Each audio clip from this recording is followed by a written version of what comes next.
Hey, Mark here. David and we got way too into talking about Son-in-Law, and we forgot to plug his podcast, the Award Wieners Movie Review Podcast. It's a lot of fun. You'll love it. Basically, they talk about a movie that won a Best Picture Academy Award, and they combine it with an Oscar Mayer hot dog recipe that you can, so basically you can listen to the podcast, go watch the movie, and make yourself a delicious hot dog that you can eat while you're watching a movie that has won a Best Picture Academy Award. It's a lot of fun. You'll love it. David is a frequent contributor to the MFF podcast, and I totally think you should check out his podcast. It's the Award Wieners Movie Review Podcast. Thanks. Enjoy Son-in-Law.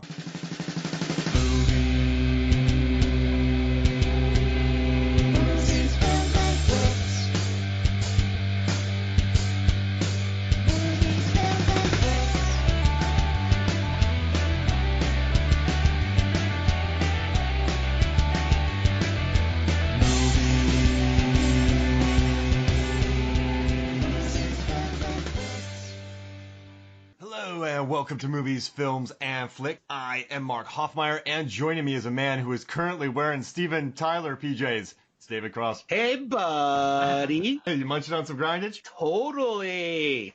Oh, man. So, macking on them nugs?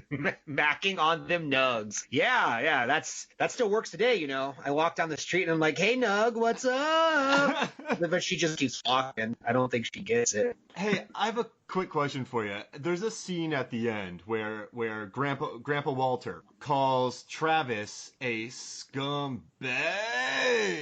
How many A's do you think he got out of that scumbag? I think 5 A's. 5 A's? Let me see if I can do it, actually. Yeah. Scumbag.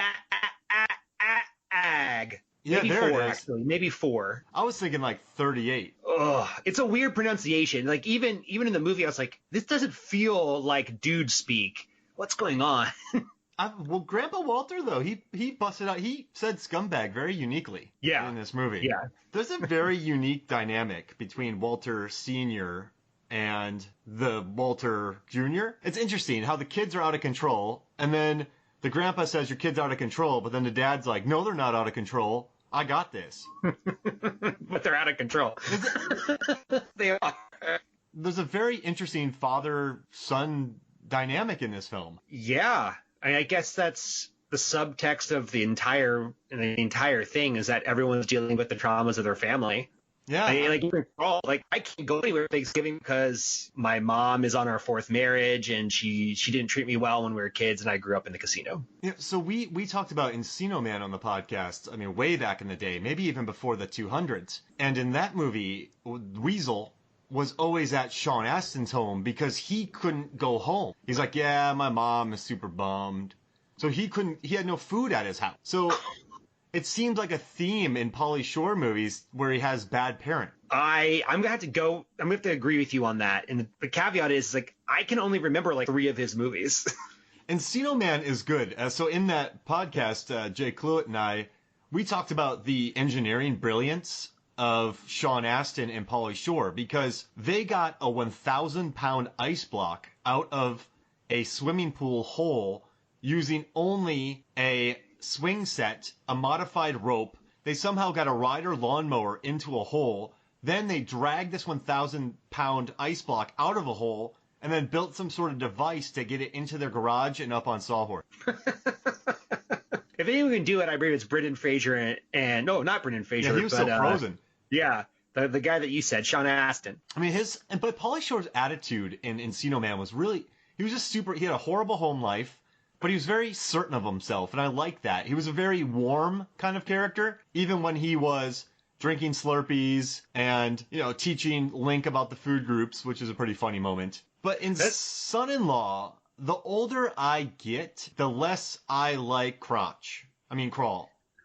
So I'm really glad you brought this up, because I agree. I remember loving this movie as a young kid. I'm talking maybe 10 or younger. And I still think there are parts of this movie that are a lot of fun. Oh, yeah. But the Weasel as a character is kind of obnoxious. He's not? Okay.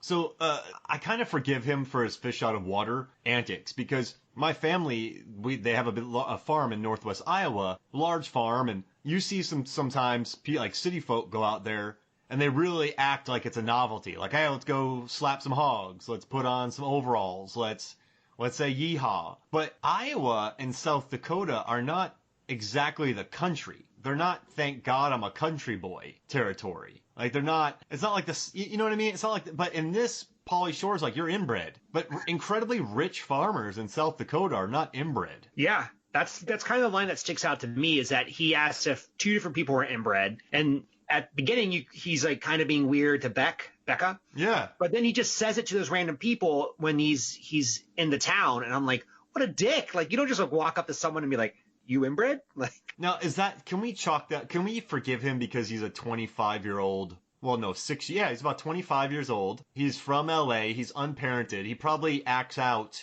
for attention because he never got any from his mother. But when I don't think he means it maliciously. He just means it ignorantly. But it's still not something you say to complete strangers who are elders.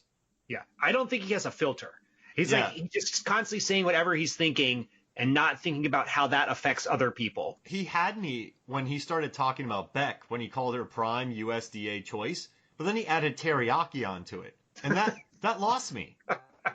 So let's just do this now, actually. So Pauly Shore's character, the Weasel, talks in dude speak, and dude speak, from what I understand, is him just making shit up. Yeah, so he's just out there. He's wheeling and dealing. He's freestyling. Yeah, because I read a interview with him from 1991 in some tiny newspaper, and he literally just said, he's like, I make all this stuff up. This isn't like I have a dictionary. I just start talking and weird things come out. Like Wheeze the Juice, and then that became Wheeze the Juice. I mean, that's okay. In our lexicon, Wheeze the Juice is a thing, and so is grindage, right? Yep. Yeah. Yeah. So he willed those into existence, would you say? I do. And I think people don't realize how popular he was from like the late 80s to the mid 90s. So with inflation, right? Son-in-Law with inflated domestic totals made $64 million, $36 million in 93. $64 million. I mean, that's more than Dr. Sleep. That's more than Charlie's Angels. That's more than a film that gets released. And this wasn't released in over 3,000 theaters. This didn't see the massive release that movies do now. So Pauly Shore in 93 was a bona fide star. Oh, yeah. He was a star up until mid 90s, when I think people realized all his movies were getting like 21s and 20% in Rotten Tomatoes. Not that Rotten Tomatoes existed, and it's another way of saying they weren't actually that great unless you were a little kid. Now, I went and watched In the Army Now, and I haven't watched that movie in years, but I in my head, if someone had to say, do you think it's funny, I would say yes, because I love David Allen Greer doing the scorpion on his back bit. I love the suck on this one time, and he shoots the rocket launcher backwards. It's, yeah, I mean, you just put him in silly situations. You put him on jury duty, like Ernest, and Ernest goes to jail.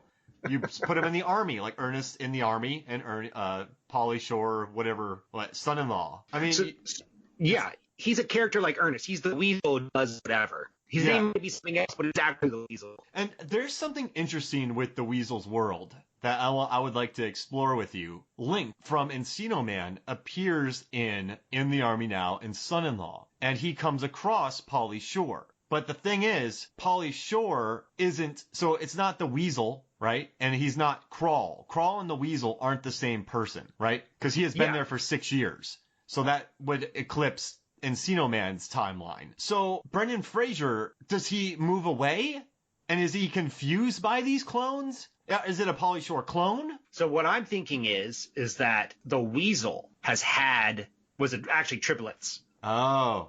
These are all Weasel's brothers, and these are all movies in the Pauly Shore universe following the Weasel family. I mean, they're connected. Yeah. They are. I mean, Weasels are low to the ground. Crawl, I would assume you're on the ground.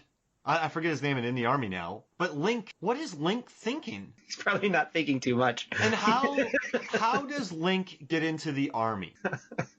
He's strong? Well, he's a caveman strong. Now, did he get paperwork? Like, what's the process of, so Link would have had to have gone through school all over again to get into college. Oh, you were unfrozen, became a senior, and now you're in college in Los Angeles. He could have been part of the ROTC. And then, 2 years later, He's in Iraq. What? How did they fudge documents for him? Yeah. Or I mean, or let's be honest, or like, you're a big strapping dude who wants to join the army. Let's just get it over with. Yeah, I guess he just grunts and signs. They don't look at it too hard. They're like, you want to join the army? Okay. But how do you get into college without the proper transcripts? Well, we don't know if he was in college or just there to party. Oh. Yeah. He might have just been visiting someone. Oh, wow. Okay. All right. You got it. I like that one. But if he was in college, what would Link major in? History. History? Archaeology? Yeah, he would know a lot about the caveman times. Yeah. So I have a question for you. I think this fits in here. Yeah. What is Pauly Shore's best movie? And I'm going to run down the four that I think are his main ones, and you can agree or disagree with me on this. And that's Son-in-Law, In the Army Now, Jury Duty, and Biodome. Oh, wow. Yeah, okay. Those are all like his starring vehicles. Take out Jury Duty and Biodome. Okay. And then it's okay. In the Army. Oh, man. All right. So but see, I haven't seen In the Army Now. That's why I'm leaning towards that. Does that make sense? So you haven't seen Biodome? I have not watched In the Army Now in a very long time. So that's why I think it's better than Son-in-Law, because I just watched Son-in-Law. However, Son-in-Law tells a cohesive story. There's an ABC structure to this film, and it's done in 90 minutes. So you know what, man? I'm going In the Army Now. Bigger budget. This was a hit. I'm In the Army Now. What do you think? I think that's good. I think of those four movies, Biodome is the most well known. Yeah, because all right, so that was before the flop of Jury Duty, correct? Or was it after Jury Duty's flop? I think it was after Jury Duty. Okay, so Encino Man had a decent budget. Son-in-Law had a decent budget. In the Army Now had a bigger budget. I can assume that Biodome had a much larger budget. So yeah, I mean, I think Biodome is just the most recent. Tenacious D have a cameo. Mm-hmm. Man, they just loved Pauly Shore on Jury Duty. Pauly Shore in a bubble. Pauly Shore in the country. Pauly Shore in the army. So I have a curveball question. So here's what I think of his actual best movies. Either a Goofy movie or Encino Man. And so we have to pick one of those. Oh, I mean, he doesn't have much of a part in Goofy, so I'm going to give him... I think Encino Man... I don't really like Sean Astin's character in Encino Man because he's a butt. But I do think Brendan Fraser's very good. I think there's star potential in Pauly Shore in Encino Man. There are dimensions to him. He's very likable in that movie. So I'm gonna give it to Encino Man. Yeah, I agree. Well, listen though, like Pauly Shore, he had some charisma. People liked him a lot, and he does have a natural presence on screen for not being an actor. I just think his shtick, much like, Chevy Chase, who had more hits, of course, he just started relying too much on his shtick, not an actual character. Yeah, it was again, the Weasel does X, the Weasel does Y, and he wasn't as likable, actually. Yeah, it's just, I remember him being more likable in the Army Now. In this one, between the inbreds, and there's a scene where, listen, it's the 90s, he's 25, but he walks up to her and he goes, what does he say to her? I got it. He's like, undiscovered territory? And he's like, you're inbred? Then he calls her prime USDA choice teriyaki? And I'm kind of fresh meat. Yeah, I was like, kind of get away from her, man. And yeah. Everyone kept calling her a hick. During the Halloween party, they said to her, hey, what are you, like a hick doing laundry? I'm like, Carla Gugino is an immortal. She does not age. She didn't look like a hit. Did she? No, not at all. So I had that same problem with this film, thinking about how it really stereotyped farmers. And then I started thinking about it. It also super stereotyped people from California. And as someone who lived in California for a while, it's really not totally like that. You have regular people there. Yeah, right. Yeah, Holly weird. Yeah, I mean, everyone's basically a caricature in this film. You have the saucy brother. The saucy, horny brother who's doing really inappropriate stuff. Saucy, horny brother he's good though, that kid. I like him a lot, Zach, that actor, kid from Sandlot. He does a good job in that, Patrick Renna. Then you have the dad who's kind of, you know what though, like her dad's not that bad. He pays for her to go to a cross-country school. She comes home with a fiance named Crud. Like, he's not that bad. Like, she seems very well adjusted, the daughter. And the mom, I like the mom in this. She seems very accepting. And there's a part which annoyed me. When Pauly Shore faked proposed to Carla because she didn't want to get married to Travis, which is weird that he proposed. But then the mom's like, listen, you don't know this guy, and you just brought him home. He's weird. And then Carla Gugino, or I'm sorry, Rebecca, just is like, no, Mom, you just don't get it. You're out of touch. I'm like, no, I think the mom gets it. She's very kind. Yeah, he's weird. He's a weird dude with no filter. She said, like, so the mom was not wrong. And then Carla's yelling at her for a lie, or Rebecca. And I felt bad for the mom.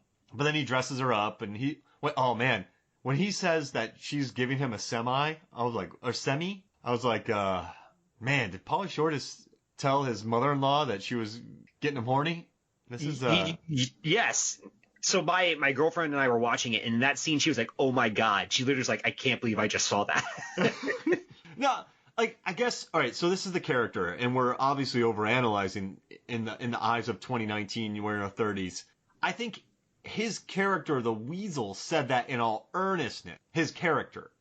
In the real world, that doesn't work, but in the son-in-law world, I guess that's a nice comment. It's a compliment, yeah. He's like, you're hot. You should show it off more. Like, and he's not really giving him a semi, but he's trying to say that she's attractive. Yeah, and so in this world, like in The Happening, everyone speaks like they do in The Happening. That's just normal. In this world, things like this are normal, right? They have to be. Yeah. And then he goes up and starts singing. That's pretty funny. I gotta tell you though, this movie does fly by though. It's 90 minutes. The acting across the board is totally fine. I don't think there's no bad acting in this movie. I mean, maybe Pauly being a little crass. The camera shots are great. That house that they live in is beautiful. That 3-storied house. Whoever found that, I mean, that's a heck of a find. So it's a fine movie. It's just, I don't know, man. It's weird. The Weasel's not really likable. He's not 100% likable. No, and I own this VHS. I bought it from Columbia House. I thought the scene where the little Zach, where he takes a bite out of his sandwich and walks away, was really funny. When I was a kid, I loved when Pauly Shore was just grabbing his little fat cheeks. I don't know. I thought that was fun. Like, this movie seemed really cool to me. Is that what you thought? You watched this every Thanksgiving. That's why. So that's why I wanted to do this, because I wanted to do this movie for two reasons. When I was a kid, I really liked this film, and it's one of the few Thanksgiving movies I can actually remember. And I love Thanksgiving. It's my favorite holiday. So I'm always trying to find Thanksgiving movies to watch. And for the last couple of years, I've watched this movie on Thanksgiving, but I've never actually paid attention to it until this week. Huh. Like actually analyzing it? Yeah. And like analyzing it now, I'm like, what's wrong with me? Like, why did I like this movie? Like, I agree with you. There's a lot of really funny things. Like, him farming is great.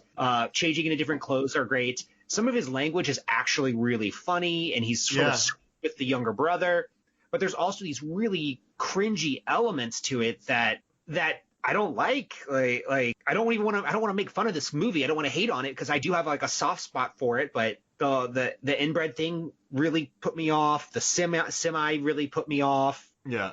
And I know this is really strange, but also when Crawl got into the truck and drove through the wheat field, like, he had to have known what he was doing was inappropriate. He just chose to do it anyway. And you wrote crawl in a massive crawl. I mean, when you deal with corn, so okay, technically the harvest should. So this movie in South Dakota is in late November, correct? Yes. So the harvest should have happened. The harvest is done, but there are some large corn stalks. Yeah. It was an unseasonably warm November in South Dakota. The one thing so I got two things out of that scene. Yeah. One, I can't believe he did that, which makes me sound really old. 10-year-old me doing like, yeah, whatever, boomer. Yeah, but that's property destruction. And it's a lot of money.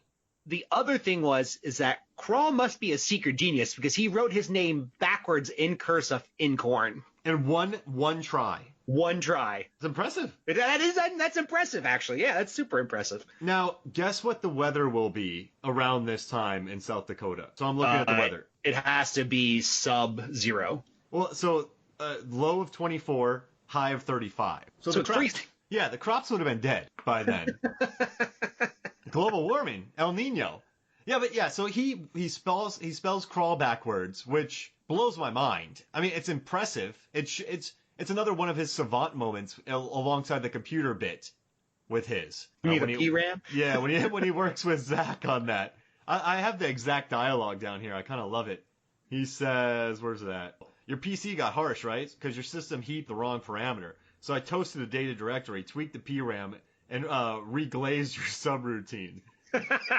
Doesn't make any sense. And it worked. Oh, and I also, yeah, I mean, you know what though? I like that scene. That's a scene that added something to his character, right? Yeah, he's clearly, there is a sympathy you have for him, right? You're like, oh, here's this guy who was acting out and he doesn't want to grow up, trying to relive his youth because he didn't really have one. So he's been in college for 6 years, and then he goes home and he sees a normal family and how they sort of interact, and he probably doesn't know what he wants to do. Like, there is a story element here that's pretty good, and this movie does move fast. It just has cringy things that I know were cringy even in the 90s, but still made it to the film. Now, I guess I kind of feel for him because I was a slightly feral child of the 90s, and I went to a Boy Scout event one weekend, and I got kicked out after that weekend because when you don't have supervision and you're around normal people, you don't really know how to act, right? So times that by a man-child 25-year-old in the woods. So you know what?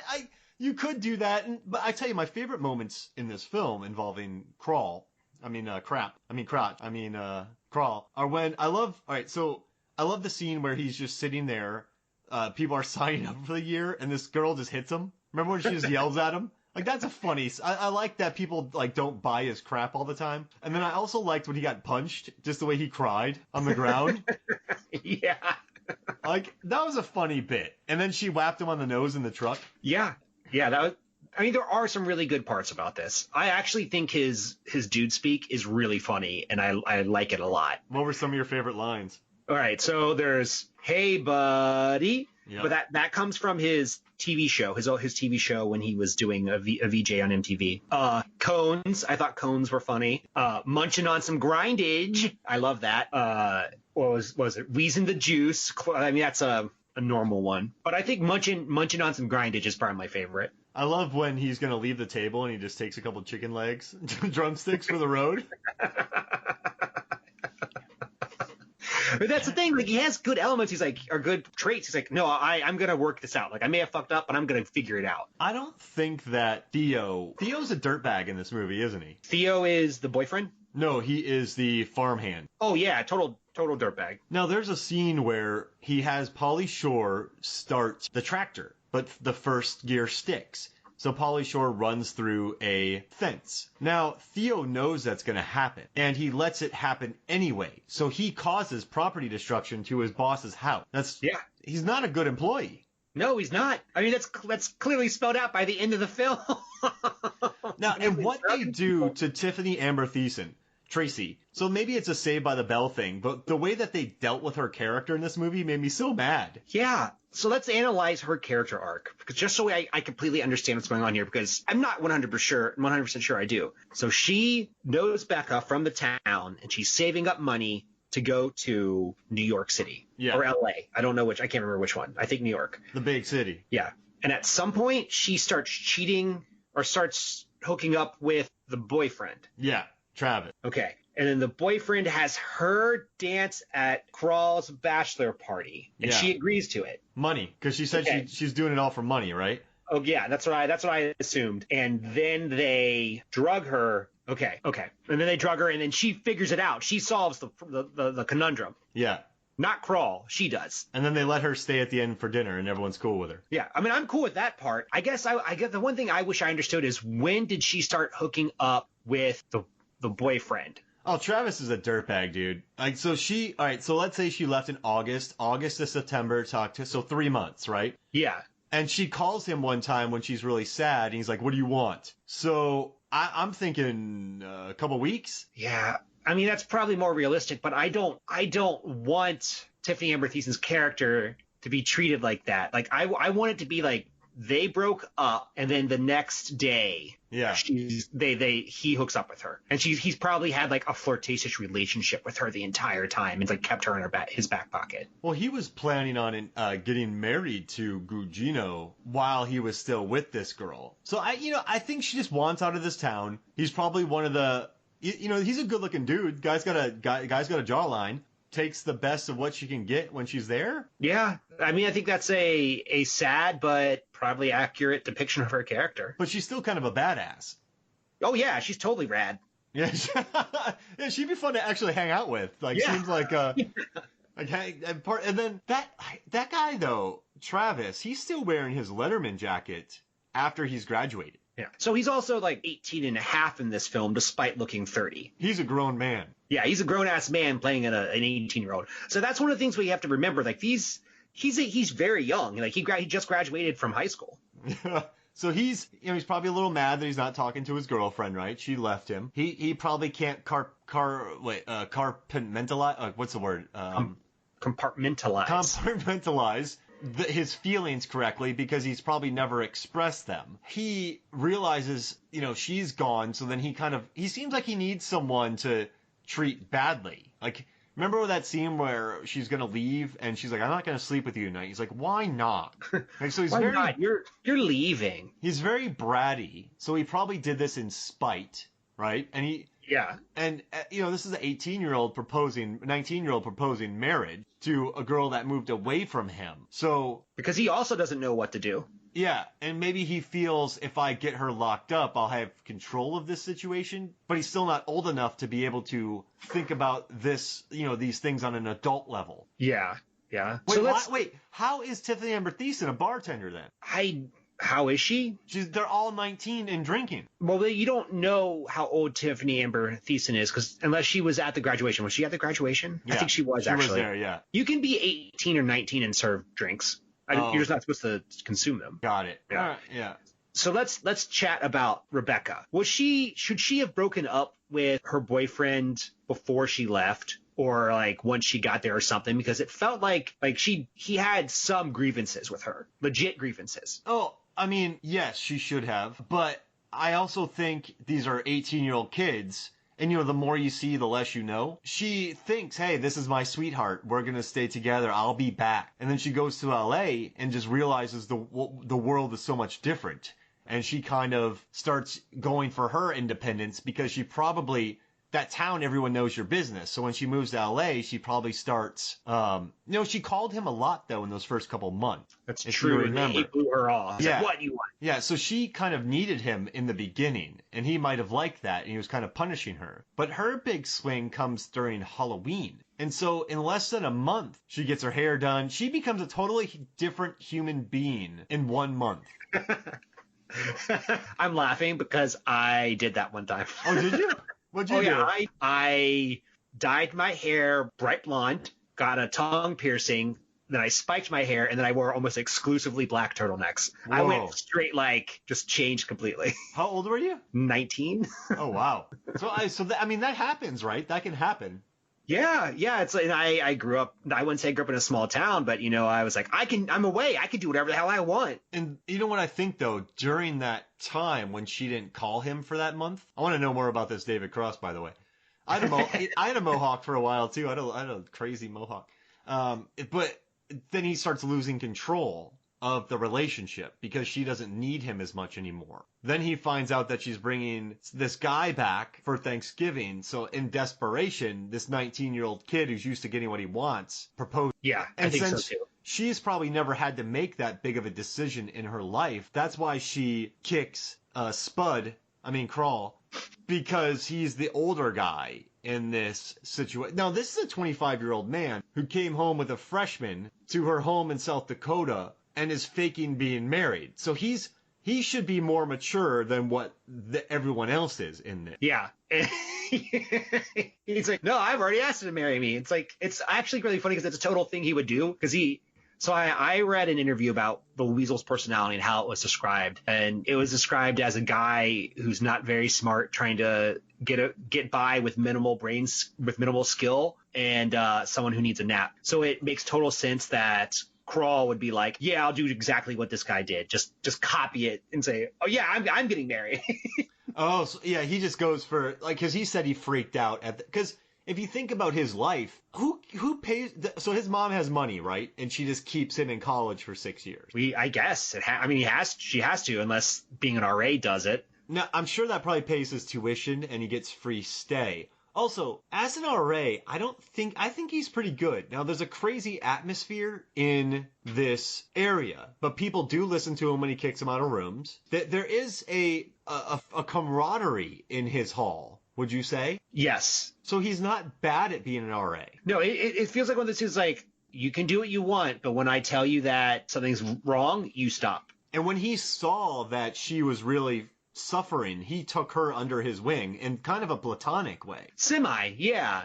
Yeah, he did some weird things like dropping that beer in her lap. And then he was watching that lady with the gigantic man with a mullet. Yeah. So he did start looking after her. And when she said, should I get a tattoo? He said, it's up to you. Which it leads to my favorite line in the movie when he's like, it's better than a kick to the face with, it's better than a kick to the face with a golf shoe. I mean, I have several tattoos, and on the ankle, I have one on my ankle, and it hurt real bad. Yeah, I don't even remember how mine felt. Whiskey. No, my ankle was the one that hurt the most, frankly. Like, it hurt really, really bad, but I think that could have been the bad tattoo artist. Now, you know that she had that tattoo when she went into the movie. Yeah, they added it to the movie because they saw it. They're like, oh, what's crazy? Oh, she has a tattoo already. The actress just put it in there. Another issue I had with this movie, I know you went back, but I'm going forward. So I don't think he understands the idea of overall. He totally does. He turns his overalls into short overalls and then wears jogging pant as pant with a cutoff jort overall. And then he somehow finds time to stitch stuff onto his butt. You know, the little patterns he has? Yeah. He didn't bring those, and he did all that. He bedazzled that jacket Quickly, in like a couple hours. I want that movie. There's just Pauly Shore at like helping people. Like was it Pauly Shore for the straight guy or something? Yeah. I mean, he did that work really well, what he did. And also, he shows his butt off to a couple 19-year-old girls in a public place. Yeah, 2 butts in this film. There's 2 butts? There's one at the beginning when they're walking down the hall. Oh, yeah. Yeah, and then when he turns around and meanders back in. I mean, it's an interesting scene. It's actually pretty funny. Do you don't think his parents help him at all? I think they do to some degree. They have to. We never see you, so we give you money? Yeah. How long do you think he can stay upside down? 10 minutes? Is that good? I don't know. I mean, he's doing crunches, so I was assuming he's jacked. Yeah, I mean, he's in good shape in this movie. Yeah, I mean, I couldn't do that. But he also lives a pretty easy life. Just drink every day and go to school. And he majored in karate for 2 semesters. Oh, he majored in everything. Yeah. I mean, this is a complex character, David. We're making it a much more complex movie than I thought we were going to. Well, on the surface, we could discuss this movie in 10 minutes, correct? Yeah, it's a very simple film. The interesting thing is, in Meet the Parents, right? Mm-hmm. There's very awkward scene where, Ben Stiller's talking about milking cat, and Robert De Niro is way too strict with his daughter. And you kind of get that dynamic. But in this one, there's no conflicting, it's just Crawl being crud. Being weird to everyone. So is that a good plot technique? I mean, if you are the star of a movie and it's your vehicle to stardom, yes, because apparently it worked because you got 3 more movies out of this. I mean, it made $63 million. Yeah. Movies in this had a solid 4-week run. So this didn't drop off too much for 4 weeks, which is word of mouth. So people enjoyed this movie. So they liked him being a jerk to country folk. That's America. Yeah. Here's a question. So who is this movie for? Like, what age bracket? That's a really good question. Okay, so this was 93. Mm-hmm. So I was 11. And then let's say, the VHS comes out when I was 12. I would say that demographic. Yeah, I guess tweens, like 10 to 12-ish. Do college students go to this? I don't know. It feels like a kid's movie until you watch it, and then there's adult parts to it and adult humor, and I'm just like, I don't know how to place this. I don't know where it should fit. Like young boys is like the best I can get, but not even like 15-year-olds, like 10 to 12, like when they don't quite get everything, and there's a couple jokes for parents. Yeah, but all right, so I'm just going back to 12-year-old me watching this. I'm not trying to be gross, but we grew up with Saved with the Bell.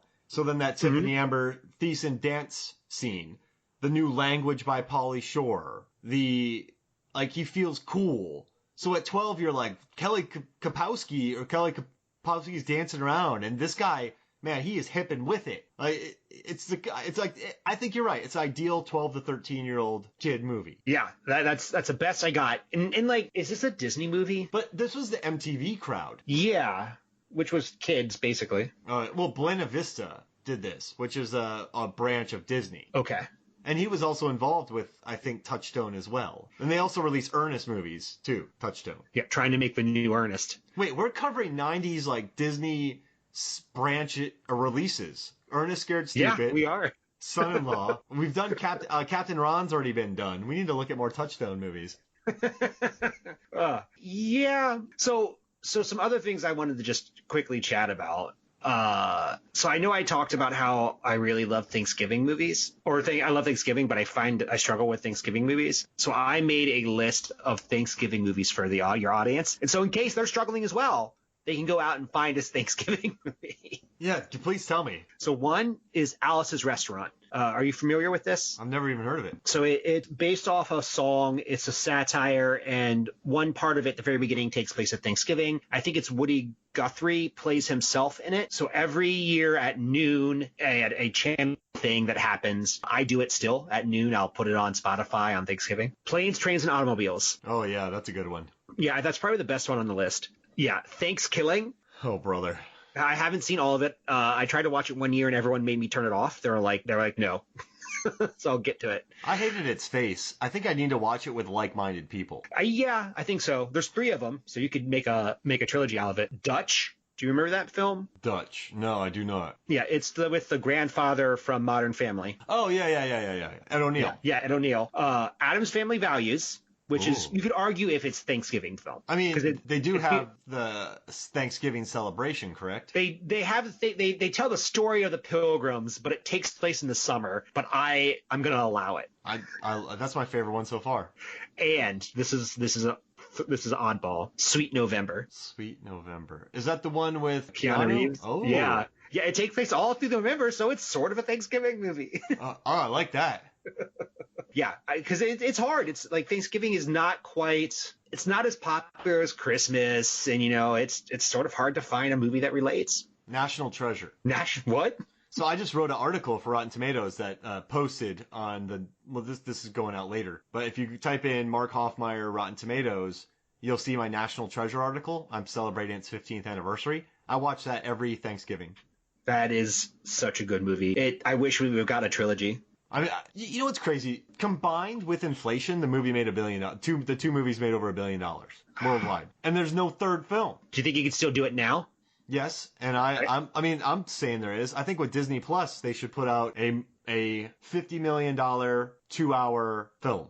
Bring back everyone. Everyone says they'd want to do it. Do it. Those movies are like Indiana Jones, the Da Vinci Code combined.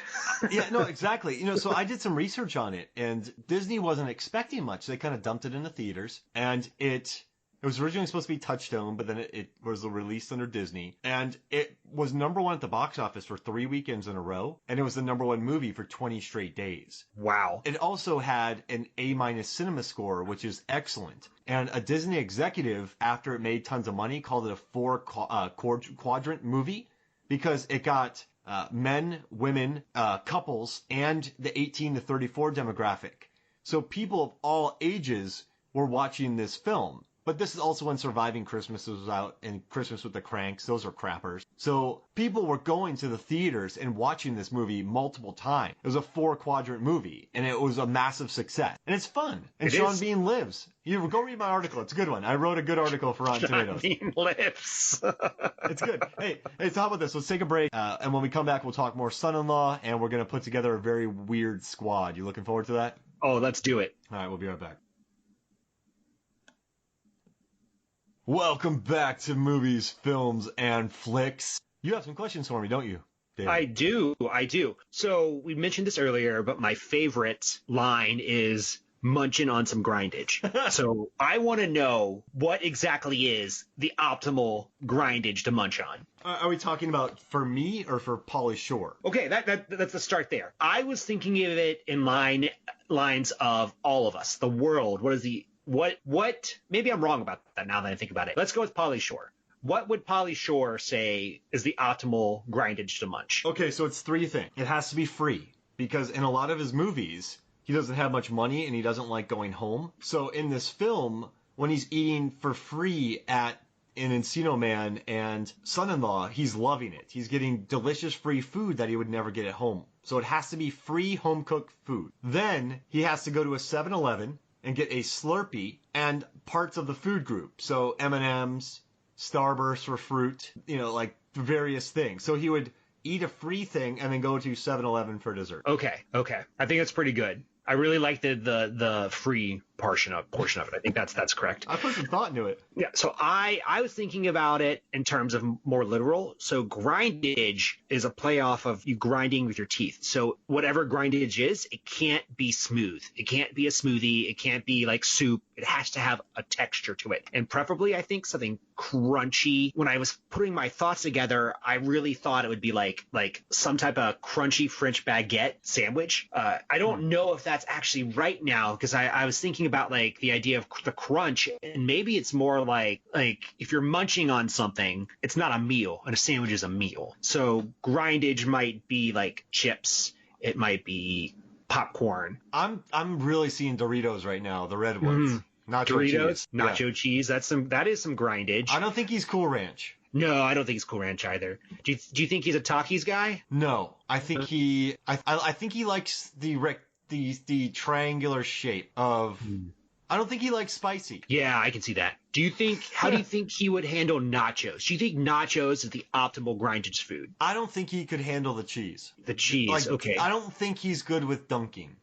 Does that make sense? It does. It really does. I like the idea of him like scooping with something with a chip, because it's more sustenance. So, he's getting his nourishment, but it's, still kind of junk foody. He could do salsa if it was in a bowl and not the jar. That's a very good read. Do you think guacamole's is it too fancy? I think he'd be down for guac. I think he would see that as he's in California. I think he would see that as almost a luxury, though. And he would kind of act a little too cool and make comments about it, but it would be mostly gone when he left. So what I'm thinking is that optimal grindage is free chips and salsa at a Mexican restaurant. Yeah, that's perfect.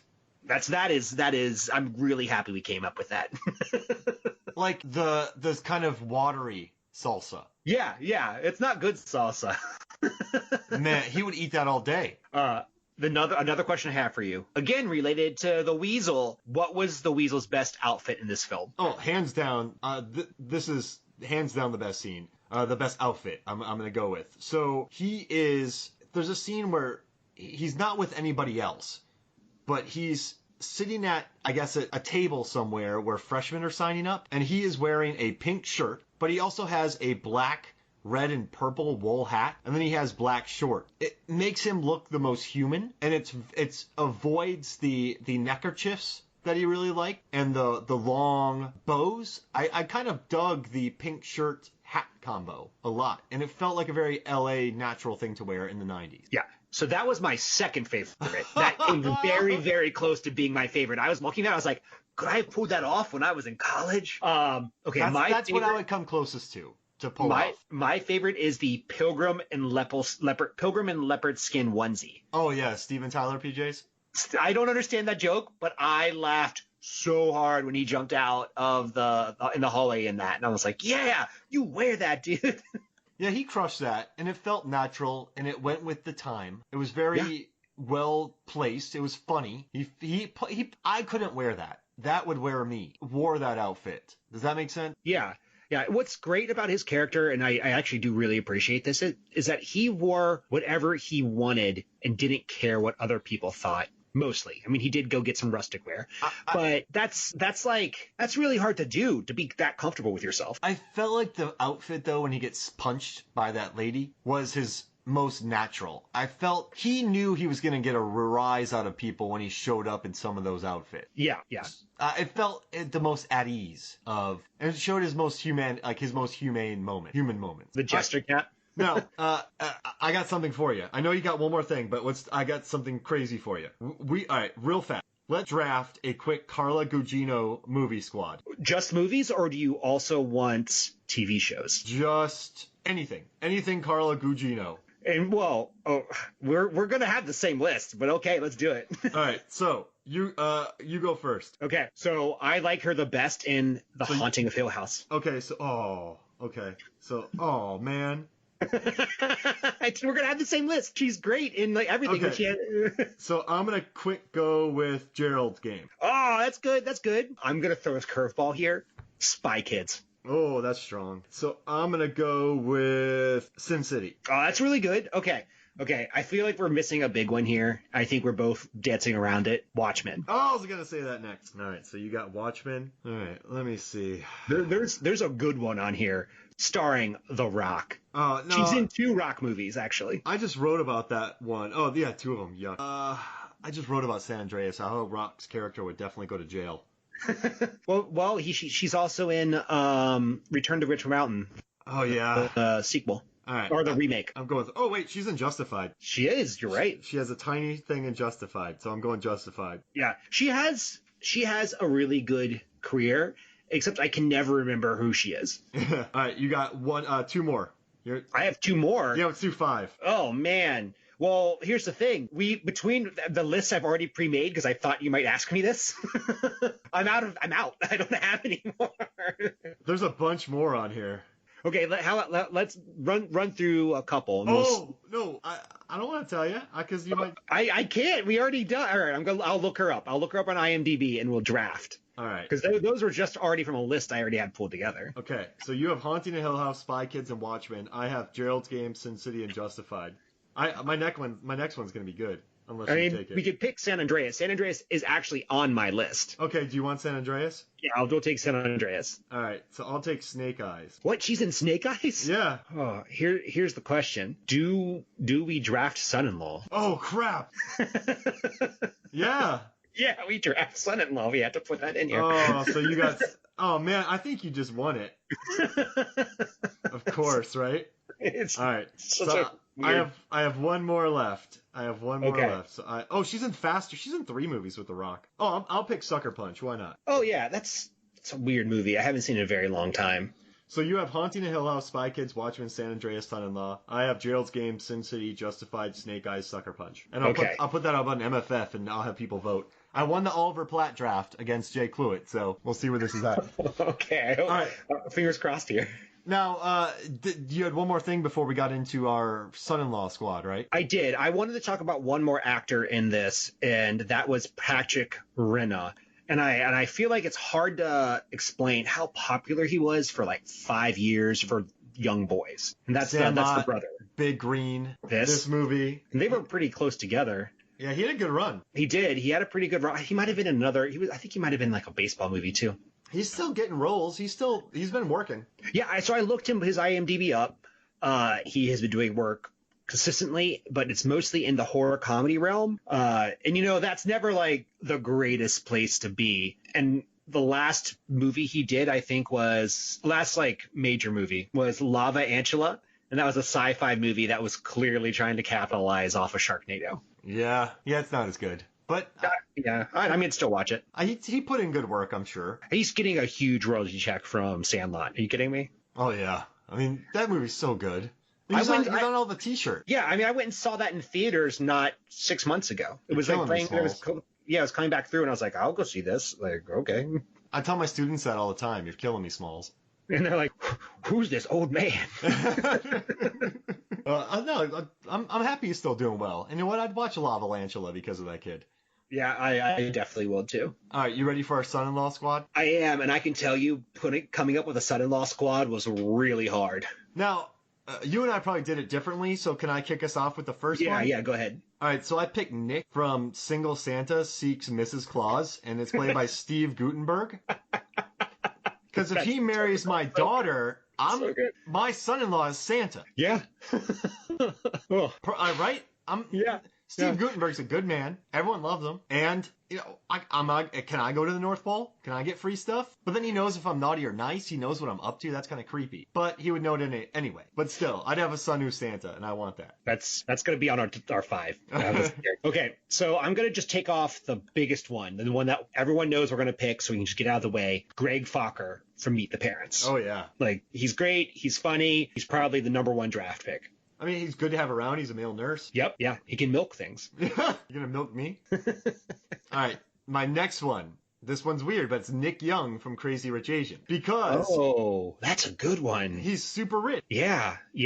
That's a good one. Like my daughter's, I'm just marrying some guy I met at the Y. And then you learn he's one of the richest people, and, his parents are some of the richest people in Asia, all over the world. Like, because he has family in Hong Kong, he has family in Singapore, and then he has family everywhere that have money. So it'd be a lot of drama, but it could be a fun ride to have him as a son-in-law. So piggybacking off that, my second draft pick is Laird Mayhew from Why Him, because he's also rich, but I think your pick is better than mine. Yeah, but he comes through. He does. He definitely comes through. But Crazy Rich Asians is a significantly better movie, and that guy is a million times richer than Laird Mayhew. So there's no wedding in this, but I just put Ben Gates from National Treasure. Okay. Because how awesome would that be? Go on PG-rated adventures with your son-in-law. I just imagine them like doing geocaching.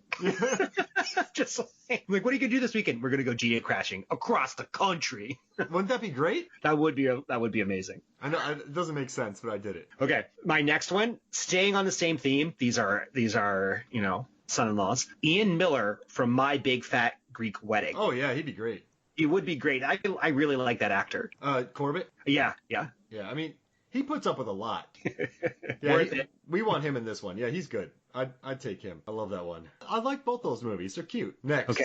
This is weird, and I cheated, but I don't care. Star-Lord, Peter Quill, because he's related to Kurt Russell. So that means I'm family with Kurt Russell. I came very close to including Star-Lord on my list too. So I accept it. That's a good one. I mean, aside from apparently he said his spaceship looks like a Jackson Pollock painting, which I would never want to do the data for. But he'd be a good guy to have around. Yeah. I mean, I think it counts because Thanos does meet Star-Lord and chooses not to kill him. Oh, he likes him. Yeah. Yep. Okay, I think that works. Okay, so from here out, these next two I have, they get weird too. Okay, Jake Sully from Avatar. Whoa. Because imagine you're one of the Na'vi and being like, my husband is a human in a clone body. We're keeping that one. That's funny. I like that. So wait, so he's just a dude sitting in a cold storage, and if he dies, does he die? So I haven't seen it since it came out, but what I remember is that he was a human who would get into this thing and transfer his mind into a Na'vi body, and then he would go interact with the Na'vi. There's some weird stuff going on. Yeah, and I think at the end of the film, he is trapped in the Na'vi body. But I haven't seen it in literally a decade, so I don't know. Yeah, no, you're right. And then he gets transferred into it. So then he's full-time. Because he's dying or something. Yeah. All right. My fifth one is Doug Glatt from Goon. Goon, okay. Because it's one of my favorite movies, and he's just the nicest guy ever. So, like, as a son-in-law, just have, like, a nice brawler who's, like, very loyal. I'll take him. Yeah, there's no drama from him, basically. You know what I mean? Yeah, that's good. That's good. I don't want drama. So my last one is Ben Stone from Knocked Up. Is that Seth Rogen? Yes, it is. Oh, man. He'd be a pain. He would. He really would. I really like that movie. So I was like, I'm going to work him in here. Hey, Jay Baruchel's in that, and he's also in Goon. That's true. All right. I want Avatar. I think that's funny. Okay, let's do that one. And I think Santa, Gutenberg Santa is funny. All right, so we got Gutenberg Santa. And Avatar. There's some son-in-laws right there. That's funny. Ian Miller's just a good guy. Yeah, yeah. You need like a chill dude around. Yeah, so we'll take Ian. Yeah. I like the idea of geocaching across the country.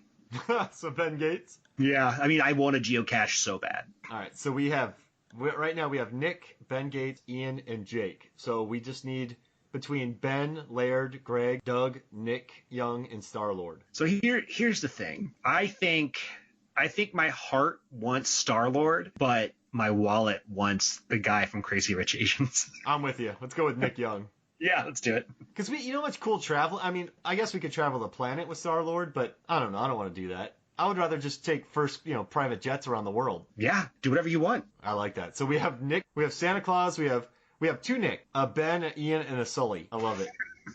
This turned out good, man. I'm proud of this. I am too. It was a fun one. We got a Gutenberg, we have a Nick Cage, and we also have a Carla Gugino crew that I'm going to lose. I mean, I did have The Haunting of Hill House, so... Yeah, that's the best.